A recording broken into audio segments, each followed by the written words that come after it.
இரவு நேர பரிசுத்த ஆவியின் ஆராதனை. அனைத்து அற்புதங்களுக்கான புதிய ஜெபம். எங்கள் ஓய்வின் கர்த்தாவே, இன்றைய நாள் முழுவதும் எங்களை கண்மணி போல காத்ததற்காக உம்மை ஆராதிக்கிறோம். இரவு வேளையின் அமைதியில் எமது வாழ்வின் அனைத்து காரியங்களிலும் ஒரு அற்புதத்தை செய்யும் வல்லமையுள்ள பரிசுத்த ஆவியானவரை நாடி உள்ளமுருகி இந்த ஆழமான ஆராதனை ஜெபத்தை உம்முடைய பாதத்தில் சமர்ப்பிக்கிறோம். பகலின் சோர்வை நீக்கி இரவில் ஆவியின் புதுப்பித்தல். சங்கீதம் 121, 3 மற்றும் 4. புத்துயிர்ப்பிக்கும் பரிசுத்த ஆவியானவரே, பகலில் நடந்த போராட்டங்கள், காயங்கள், சோர்வு மற்றும் எல்லாவிதமான மன அழுத்தங்களிலிருந்தும் இந்த இரவு நேரத்தில் எங்களுக்கு முழுமையான ஓய்வு வேண்டும். உம்முடைய வார்த்தை எமக்கு அடைக்கலம் தருகிறது. அவர் உன் காலை தள்ளாட வந்தார், உன்னை காக்கிறவர் உறங்கார். இஸ்ரவேலை காக்கிறவர் உறங்குகிறதுமில்லை, தூங்குகிறதுமில்லை. சங்கீதம் 121, 3 மற்றும் 4. ஆவியானவரே, எங்களை காக்கிற நீர் உறங்காத தேவன் என்பதை நாங்கள் விசுவாசிக்கிறோம்.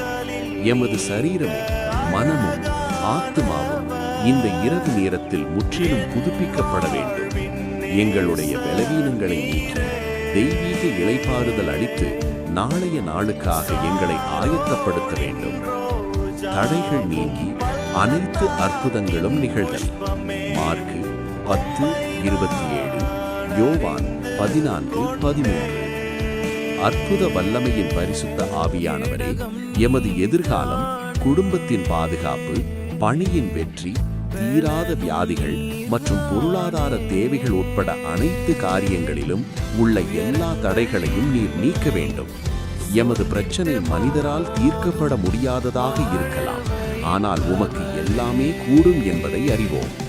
இயேசு கிறிஸ்து அறிவித்தது போல, இயேசு அவர்களை பார்த்து, மனுஷரால் இது கூடாததுதான், தேவனால் எல்லாமே கூடும் என்றார்.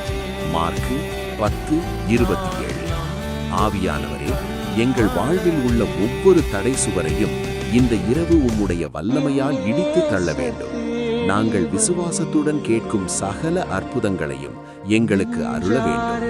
மேலும் என் நாமத்தினாலே நீங்கள் எதை கேட்டாலும் பிதாவானவர் குமாரனின் அதை நான் செய்வேன்.